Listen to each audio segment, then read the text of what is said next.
Welcome to Fox Lore, and today is our final video in our color series.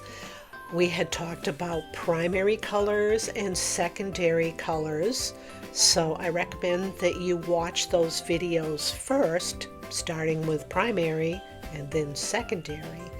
And today we have some fun little animation that is going to really help you to understand how to apply all the different colors to make your work look better. And guess who's going to help us out with that? She's going to talk us through these animations, and I think it'll be a lot of fun. It's Fizzlebell. Hello everyone! I'm excited about today's videos. I hope they help you. Let's get started. The science of colour. In the last part of our colour series, we'll put it all together. Can you imagine a world without colour?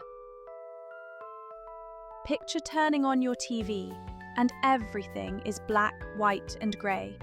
Just like the old days. That's what the world would look like if our eyes didn't have special helpers called cones.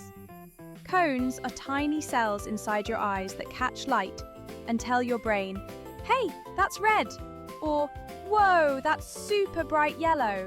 Light travels in waves, kind of like ripples in a pond. Some waves are long, some are short, and each one creates a different color. When light hits an object, like a red apple, the apple absorbs some colors and bounces the red ones back to your eyes. That's why you see red. So really, color is just light doing cool science tricks, and your eyes are the superheroes that decode it. Without light, there's no color at all. That's why everything looks gray in the dark. Pretty wild, right? Now that we know how color works, let's talk about something artists use even before color. Value! Before artists jump into bright colors, they usually start with something simple. A pencil. Why?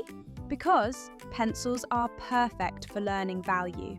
Old black and white TV shows used value to show shape, depth, and drama. Even without color, you could still tell what was happening. Artists use value to make things stand out. Want something to look closer? Make it darker. Want something to fade into the distance?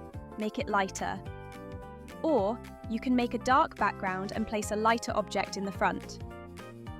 Value is like the secret ingredient that makes your drawings look 3D. Now let's talk sketching. Sketching is like building the skeleton of your drawing. It's light, loose, and full of possibilities. You don't need to be perfect.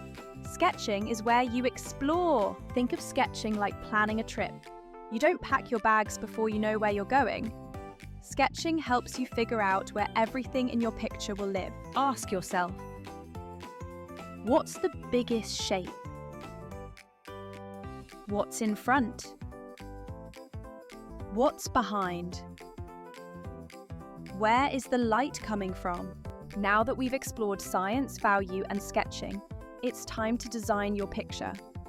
Designing is where everything comes together: background, middle ground, and foreground. Start with the background. This is the farthest part of your picture. It usually has lighter values and fewer details. Think of mountains in the distance. They look pale and soft. Next is the middle ground. This is where things start to get clearer. Trees, buildings, hills, these have more detail and stronger value. And finally, the foreground. This is the closest part of your picture. It's bold and full of detail. This is where your viewer's eye lands first. Designing your picture in layers helps your art feel deep and alive. It's like building a stage for your characters and objects to perform on. And once you understand value and design, color becomes even more exciting. Now that we understand value, let's explore the colorful side of art. First up, hue and chroma. Hue is the name of a color. Red, blue, yellow. Chroma is how intense that color is. Imagine a bright fire engine red. That's high chroma. Now picture a dusty brick red. That's low chroma. Ask yourself, do I want this color to shout or whisper?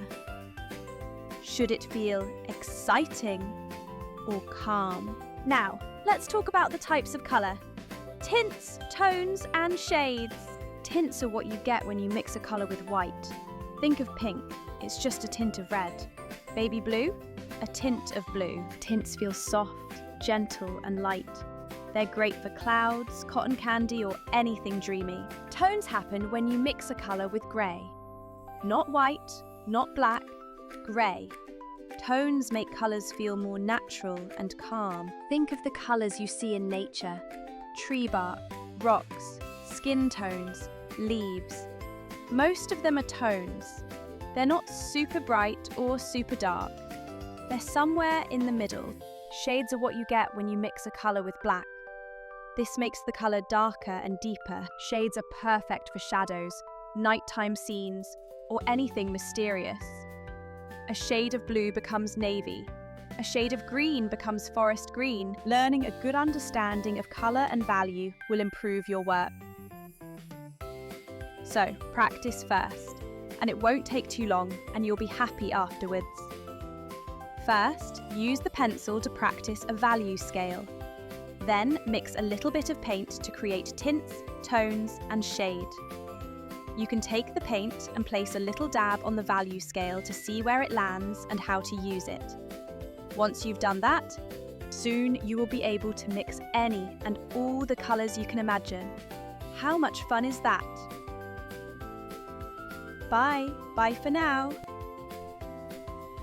Well, I hope that you enjoyed our video and you learned how to make your coloring look so much better by finding out how to use tints, tones, and shades in your work.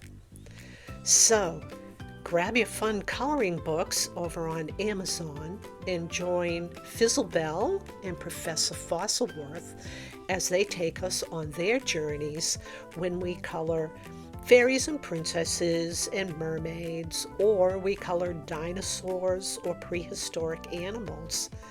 As we color together, we're going to have a lot of fun.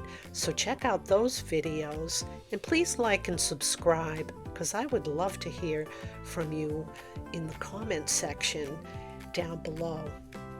Till we meet again, bye for now. Don't you just love Foxlaw?